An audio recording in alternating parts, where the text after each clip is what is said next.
Hi, this is Johnny Chang from the World of Waterfalls, and in this video I'm going to talk about all the things that you really need to know about Eaton Canyon Falls.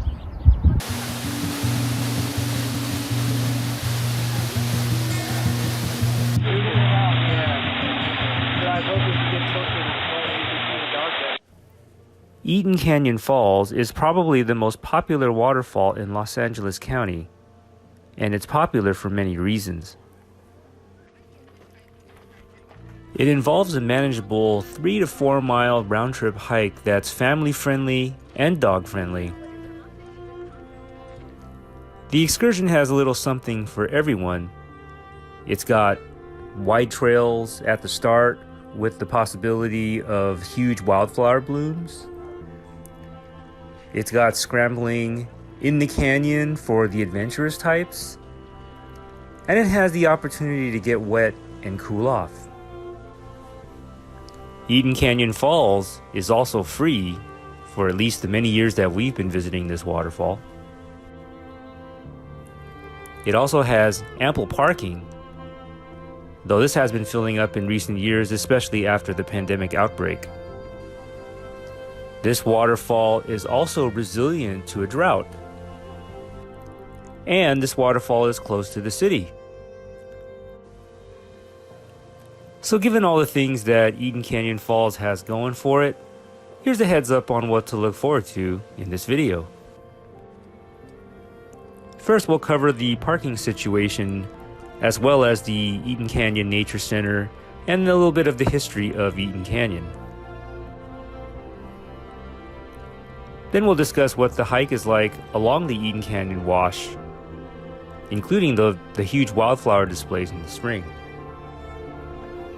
And we'll talk a little bit about the Mount Wilson Toll Road for a little bit of history of this area.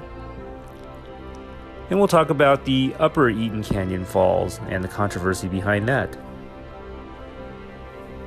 Then we'll talk about what it's like inside the Lower Eaton Canyon. And of course, we'll discuss the waterfall itself, as well as a little bit of a surprise at the end. Before we get into the meat of this video, please hit the like and subscribe button so you can get more waterfall guides from the World of Waterfalls. The main parking area is well signed off of Altadena Drive. The parking lot is gated, and therefore it has hours when this gate opens and closes. The main parking lot has limited amount of spaces. However, there's also an overflow parking area that you can use, which has ample parking space, and this is especially necessary on the weekends. The overflow parking, in order to access the overflow parking, it's a one-way road, or one-way, not really a road, but a quick access. Goes through an armbar, and then once you're there, you cannot go back the way you came. You will have to exit onto New York Drive. Directly across from the main parking area is the Eaton Canyon Nature Center. So this is the Eaton Canyon Nature Center. It's kind of an underutilized resource, as it's quite an opportunity for the youth and for adults like us in general to get educated a little bit on the ecosystem around the foothills of the San Gabriel Mountains. And you know, I'm pretty sure a lot of the people just basically come here, go right to the waterfall, and don't even know that this place exists. But I do encourage, especially if you got young ones, impressionable young ones, that to give this place, check this place out, learn a little bit about the wildlife, the plant life, why Eaton Canyon flows year-round, things like that, as well as a bit of history. By the way, Eaton Canyon was named after Judge Benjamin Smith Eaton, who was the district attorney of Los Angeles County at the time in 1853. And he lived at the Fair Oaks Ranch, which is now called the Crank House. And he lived there nearby till about 1865. And by the way, that house is quite known because it has appeared in movies such as Scream 2 and Catch Me If You Can. I'll start the hike description from the overflow parking area, since in recent years that seems to be the most reliable place to find parking, given how quickly the main parking lot fills up. Nevertheless, from the overflow parking area, you do have the option of walking back towards the main parking area, or taking the more scenic, what I'm calling the overflow trail, which is a flower-lined trail, especially in the spring, sandwiched between the Eaton Canyon Wash and the main parking lot. The main parking lot gives you the opportunity to go to the Eaton Canyon Nature Center, which is right in the middle of the long stretch of the main parking lot.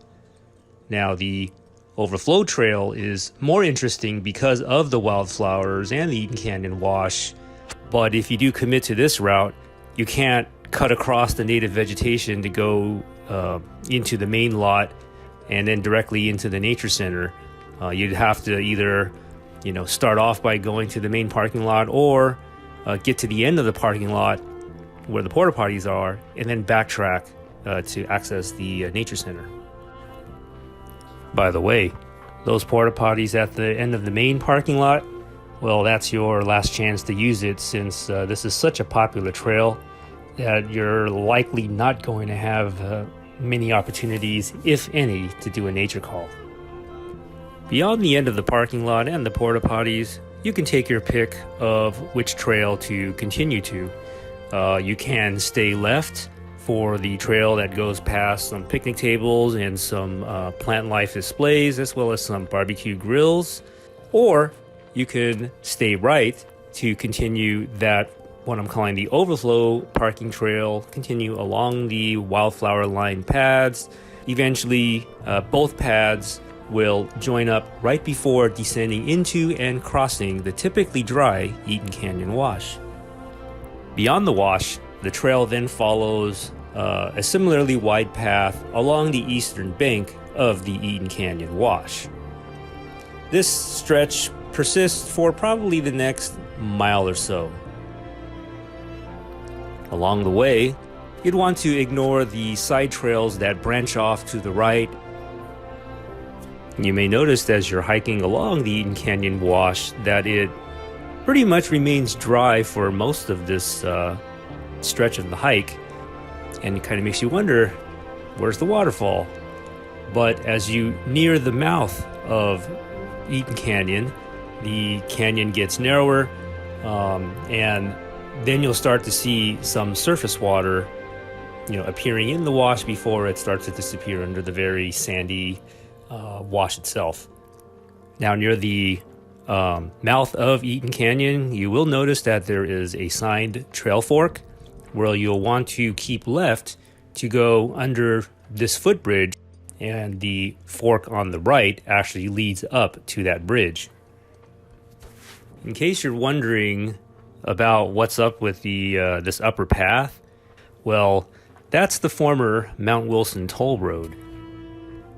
If you cross the Chuck Ballard Memorial Bridge, then the path continues past the bridge as it leads up to a residential street called Pinecrest Drive. And that used to be the spot where the toll road leading up to Mount Wilson started.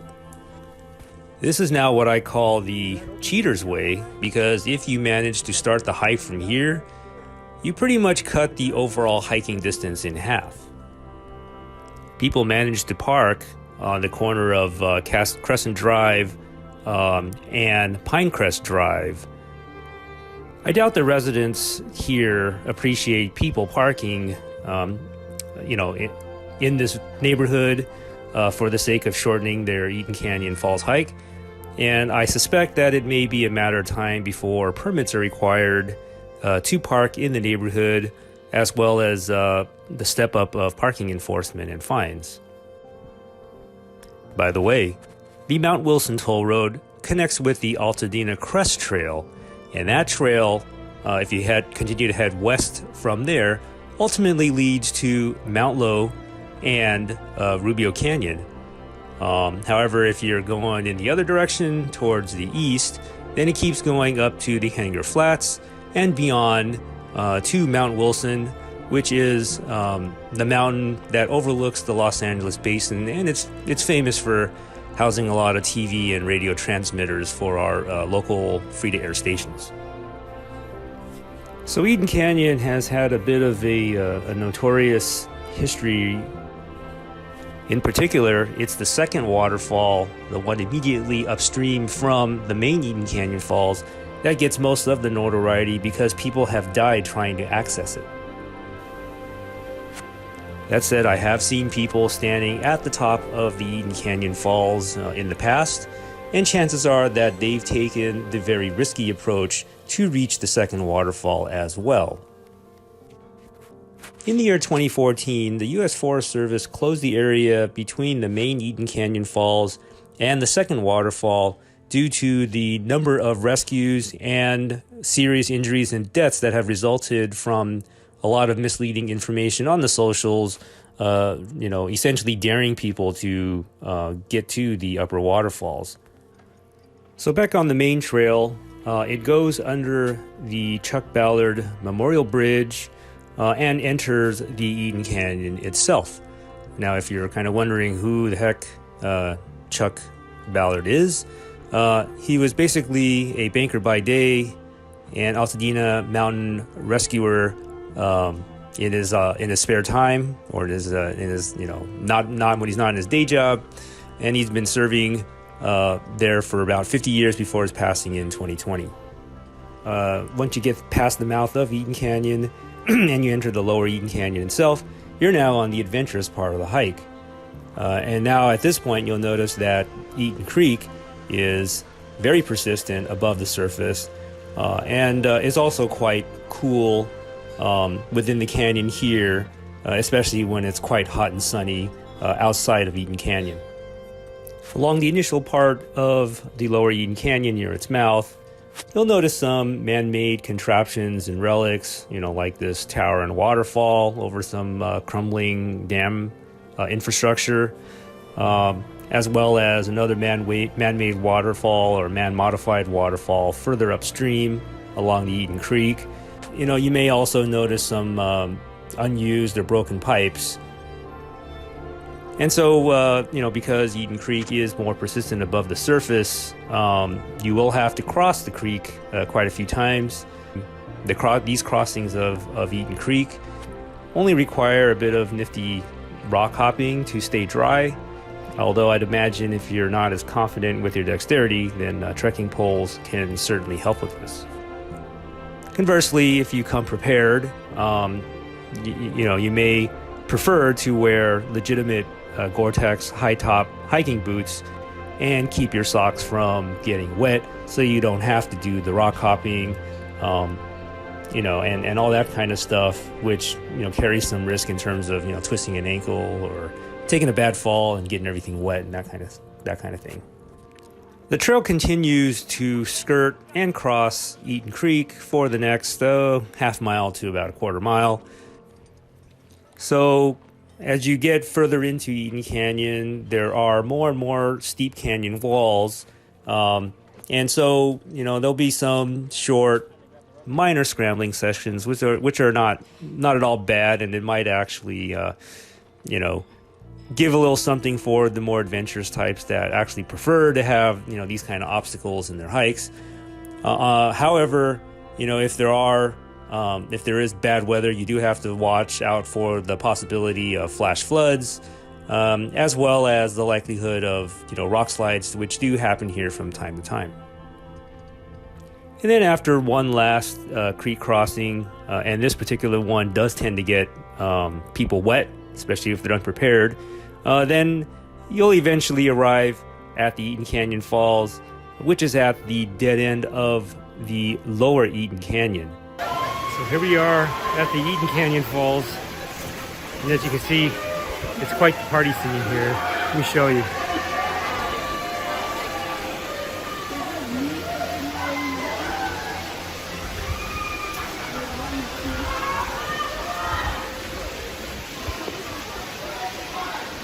The thing about this waterfall is that it brings people from all walks of life, different nationalities, different jobs, different beliefs.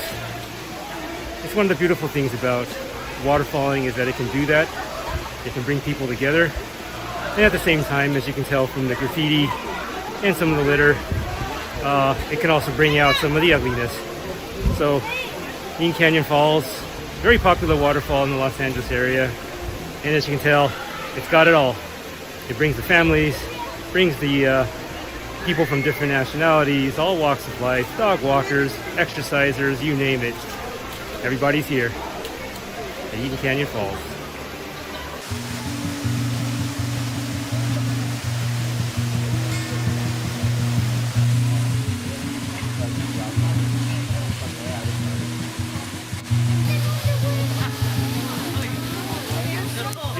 In this video, we're gonna do the Eaton Canyon Falls, where it seems like everyone and their mother do this hike.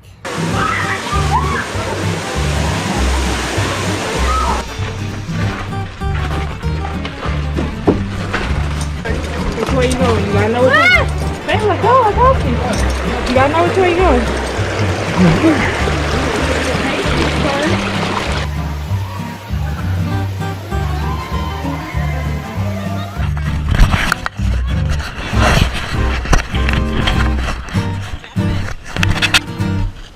Oh, you was too scarred by the Bridge to Nowhere hike. Okay, got it.